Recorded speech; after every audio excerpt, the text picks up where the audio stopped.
Thank you, Secretary of State. There's, and I'm going to throw away my script now. I was going to go and abuse my position in the chair by asking the first question, but I think people are eager to hear you expand on some of your answers, and I know that Hitachi was going to be first on my list. Hugh? Yes, I think we'd all be very grateful for the Secretary of State's words on the resilience, diversity and entrepreneurship of our economy. And I thank you that that is recognised in London just as much as it is up here. I'll turn this on, maybe I'll keep it's on, is it? Okay, fine. I did feel, however, you were being slightly coy about the process leading to an announcement on Hitachi. And can I press you to give us some idea of the timescale that you and your department are working to? Are we looking to next Christmas, or are we looking to the Christmas after, or are we looking to the year of the Olympics? Okay. I apologise if I seem slightly coy. One of the things I've learned in government is that bits of what you say are heavily edited by lawyers before you say it. We are in a process which is governed by procurement law and is heavily constrained by procurement law. And the processes that we're undergoing at the moment are all about looking at the new proposal that Agility has made, looking at the legal, financial and technical implications of those, as well as doing the work on the alternative options that Andrew Foster suggested in his report, as we are obliged to do. The analysis of Agility's bid has proved more complex than I think perhaps we first envisaged, and the work is ongoing. Indeed, we've had to bring in some additional resource to do that work. Let me say this, I'll probably be shot for saying this afterwards, not least by the Speaker of the House of Commons, but I think we're talking about a matter of weeks rather than months to being able to announce the way forward. I think that would be very helpful. Is there anything else on Hitachi? Right, next I'm going to move on to what you said about the A19. Ian?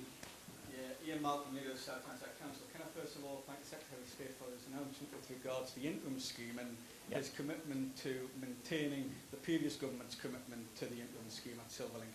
But we really do need that Silverlink grade work undertaken as quickly as possible. I recognise financial stringencies that we face, but my concern, Chairman, is that we're not even in the development pool for the Department of Transport.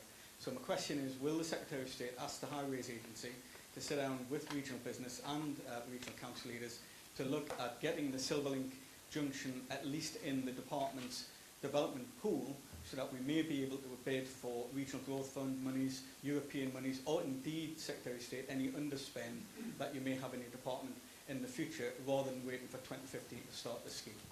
Okay, well, the two schemes, the A19, A1058, the Silverlink junction, and the Testos roundabout, are in the group of schemes that the Highways Agency is continuing work on for post-2015 funding. We will also, during the course of next year, be looking at all of those schemes because, as you have rightly identified, there is sometimes slippage in the existing programme, often because of delays in getting statutory consents. So the Highways Agency does like to have things in the pipeline that can be accelerated forward if funding becomes available because of slippage on other programmes. So we will be looking at the pool of post-2015 schemes during 2011, running them through our new cost-benefit analysis model, which we're working on now and which will be up and running in the new year, and prioritising them so that if more scope becomes available for pre-2015 starts, we have a clear prioritised set of schemes. This is done on a really very objective basis, looking at the cost-benefit analysis of all the schemes in the pipeline. So these schemes will get a fair crack of the whip along with all the other competing bids. Yes, Secretary of State, I'm pleased that you've made the announcement we have today, but I leader of Wholesale Tyneside Council, Ian Markham, in what he has to say. Our greatest concern is that if the Silver Link is not upgraded, take it from me, we will have traffic as far back as, I would say, Berwick. It is bad enough now. We will have one serious problem. It will discourage any further business wanting to come to this area because there'll just be gridlock. And I know it sounds quite dramatic now, but I think when you live here, and business themselves here will tell you, we have a huge problem. Which will add 20% additional capacity to the roundabout. But ultimately, the through dualling of the A19 is clearly the solution, and work, as I said, will continue to prepare for delivering that scheme after 2015. Yeah, there's a gentleman standing at the back of the room. Thank you. I'm an entrepreneur from the North East, David Abraham, and I'd like to applaud you for being so successful in the comprehensive spending review and making transport the #1 priority for this government and for this country. I do hope that the North East can benefit. Now, I'm doing a business park and a rail freight interchange at Durham, and we're hoping to bring several thousand, maybe up to as many as 8,000 jobs to the region. We've also got a testing track, and we would be ideal for Hitachi or Siemens or whoever happens to come to the area eventually. We've got rail connectivity onto the East Coast mainland. But my question is, I'd like to know if it's possible to devolve jobs from London, as this government has been talking about, and if so, what chance have we got in the North East, for landing quite a number of substantial jobs, because we've got the labour and we've got the workforce here. You're talking about public sector jobs? Public sector jobs as well as the private sector. Yeah. Well, look, all departments, including mine, are under immense pressure to make administrative saving costs. We all have to take at least a one third out of our administrative costs. And all departments will be looking individually at how best to bear down on labour costs. And I'm sure that across certainly the departments with big labour forces, they will be looking at relocation options as part of that process. But I think there's something else that I need to say, which may not immediately be popular, and that is that we are not going to solve the North East's challenges in the long term by making the economy more dependent on public sector jobs. We have to take the opportunity to rebalance the economy and make sure that the private sector investment and sustainable private sector jobs become responsible for a greater part of the economy, so that it is more balanced, less vulnerable to shocks in public sector expenditure in the future.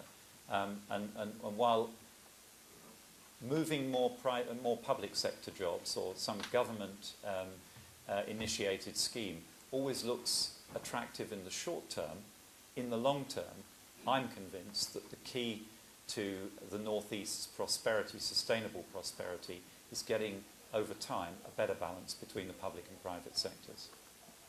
I think the question that I was going to ask is a kind of natural follow-on from that, so I will abuse my power of the chair. How big a factor is regeneration in your thinking when it comes to national transport spending priorities?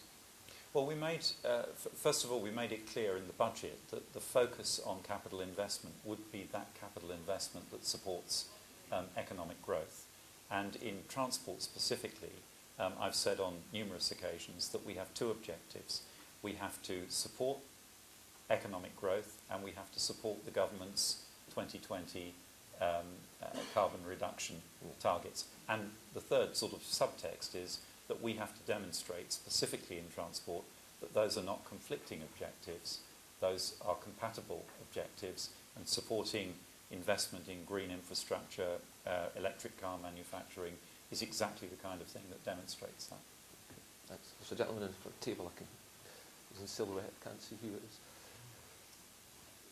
My name is Stephen Larkin, I'm Regional Director for the Institution of Civil Engineers in the North East. My question is it right that the Department of Transport failed to include any North East road improvement schemes among the 24 that were given approval to proceed immediately in the recent announcement. Is it fair? I'd also like to take the opportunity to present you with a copy of the Institution of Civil Engineers State of the Nation report and North East Regional Briefing Sheet on Transport. These documents, which you may be familiar with, if you're not, then you'll have an opportunity to familiarise yourself with them, have been written by civil engineers, and it is civil engineers who will design, construct and maintain the infrastructure, and specifically the transport infrastructure that you talk about, and that will be instrumental in delivering the private sector regeneration that you've been talking about. Okay. Well, on the question of fairness, regional balance was one of the issues that we were very focused on in looking at the allocation of transport projects. And of course, we haven't completed that process yet. I still have announcements to make on rail investment, very large investments in the conventional railway that will be made over the next 4 years, which I'll be announcing shortly. We haven't looked at it mode by mode and said there must be a balance of road investment across each region or a balance of rail investment. And there is a very large capital investment going into the metro, as you know, very important to the region. So yes, regional balance was a key factor. We've achieved that regional balance, but we haven't necessarily been able to achieve it in every mode because in some cases very lumpy, very substantial investments were required in a particular mode, in this case light rail, to allow the metro system to keep running, because without this crucial investment it would not have been able to continue running into the future. I think we've had trains and automobiles. I've got one final question on planes. Thank you, Brian, and thanks, Secretary of State. I think mine might be the last question, so I'd like to thank you for coming up to the North East. Given its decision not to expand the South East airports, and given what you've said about rebalancing the economy up here and the importance of direct foreign investment here, what is the government going to do to encourage the available capacity at regional airports to be utilised more? Well, we've said that we are open to proposals for expansion of regional airports. The restrictions that we've placed around the southeast airports do not apply to the regional airports beyond the southeast. And I announced recently at the Airport Operators Association conference, I think you were there, that we will take forward a new aviation strategy to replace the now obsolete white paper. Events have moved on since that white paper was written. We'll publish a scoping paper early in the new year. We'll conduct an internal discussion during the course of next year with a view to publishing a draft for consultation, a formal draft for consultation at the end of next year. And we look forward to having a very constructive engagement with the industry during the course of next year. The challenges are very different. The challenges we face around aviation in the southeast are quite different from the challenges we face, for example, in the northeast.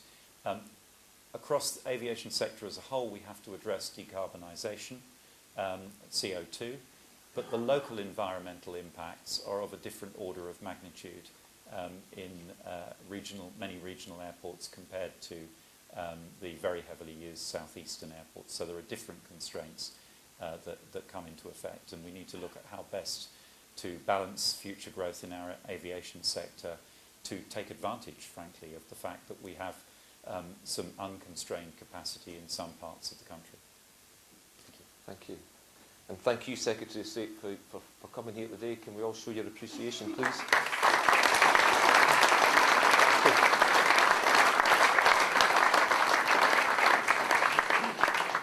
My final task is to welcome to the stage Paul Callaghan, Chairman of the Local Development Agency, One North East.